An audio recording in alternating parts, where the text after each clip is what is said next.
नमस्कार हरि प्रेमियों, आपका हमारे YouTube चैनल में स्वागत है। हरि प्रेमियों, कैसे हैं आप? उम्मीद है आप सब अच्छे होंगे। आइए आज का प्रसंग शुरू करते हैं।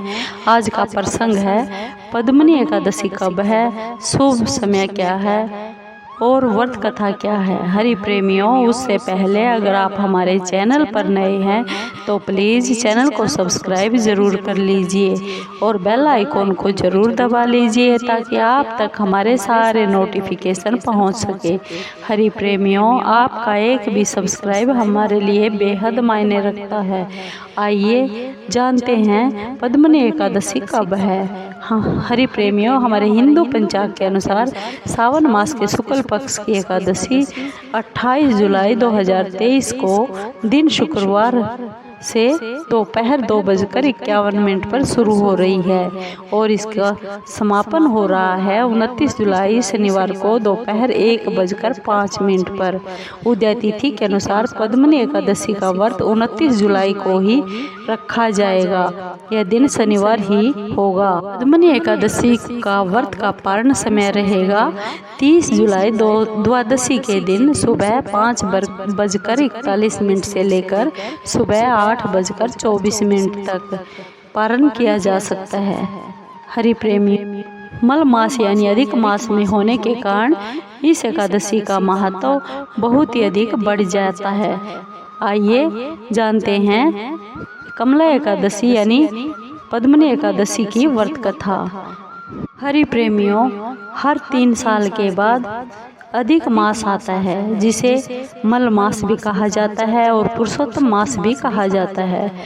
यूँ तो साल में 24 एकादशियाँ होती है, परंतु अधिक मास की 2 एकादशियाँ जुड़ जाने के कारण प्रति वर्ष 3 वर्ष में 26 एकादशियाँ बन जाती है।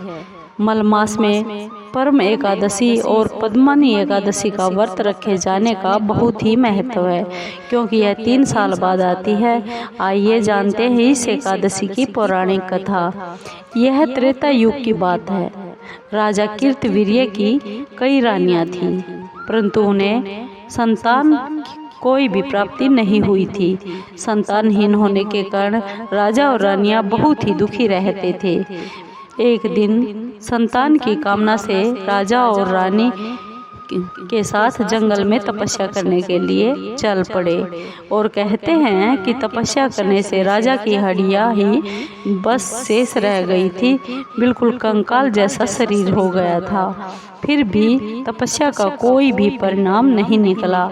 तब रानी ने अनसुईया माँ से इसका उपाय पूछा। अनसुईया माँ ने रानी पद्मिनी से मल मास के बारे में बताया। उसने कहा कि मल मास में 32 माह के बाद आता है और सभी महीनों में सबसे महत्वपूर्ण महीना माना जाता है। उसमें शुक्ल पक्ष की एकादशी का व्रत करने से तुम्हारी सभी मनोकामनाएं जरूर पूरी हो जाएगी। श्री हरि विष्णु प्रसन्न होकर तुम्हें संतान की प्राप्ति अवश्य करवाएंगे। पद्मनी ने माल मास के शुक्ल पक्ष की एकादशी का व्रत विधि और विधान से किया। इससे प्रसन्न होकर भगवान विष्णु ने उसे पुत्र रत्न की प्राप्ति का आशीर्वाद दे दिया। उस आशीर्वाद के कारण पद्मनी के घर एक दिव्य सुंदर बालक ने जन्म लिया जिसका नाम कीर्तिवीर्य रखा गया। पूरे संसार में उनका जैसा कोई भी बलवान नहीं था। भगवान श्री कृष्ण ने भी यह बताया कि मल मास की पद्मनी एकादशी की व्रत कथा जो भी सुनते हैं उनको वैकुंठ की प्राप्ति जरूर होती है। भगवान श्री कृष्ण ने अर्जुन को इस व्रत की कथा भी बताई थी। भगवान श्री कृष्ण बोले, मल मास में अनेक पुण्यों को देने वाली यह एकादशी का नाम पद्मनी है। इसे कमला एकादशी भी कहते हैं। इसका व्रत करने पर मनुष्य कीर्ति प्राप्त करके वैकुंठ का स्वामी भगवान श्री विष्णु के धाम चला जाता है, जो मनुष्यों के लिए भी बहुत ही दुर्लभ है। यह एकादशी करने के लिए 10वीं के दिन व्रत का आरंभ करके कांसे के पात्र में जौ और चावल आदि का भोजन करे तथा और नमक ना खाए। भूमि पर सोए और ब्रह्मचर्य व्रत का पालन करें। एकादशी के दिन ब्रह्म मुहूर्त में शौच आदि से निवृत्त होकर दंत धावन करे। जल के 12 कुल्ले करने पर शुद्ध हो जाए और सूर्य उदय होने के पूर्व उत्तम तीर्थ में स्नान करने जाए। इसमें मिट्टी, तिल तथा गोबर, कुसा, आंवले के चूर्ण से विधि पूर्वक स्नान करें और श्वेत वस्त्र धारण करके भगवान विष्णु के मंदिर में जाकर पूजा अर्चना करें।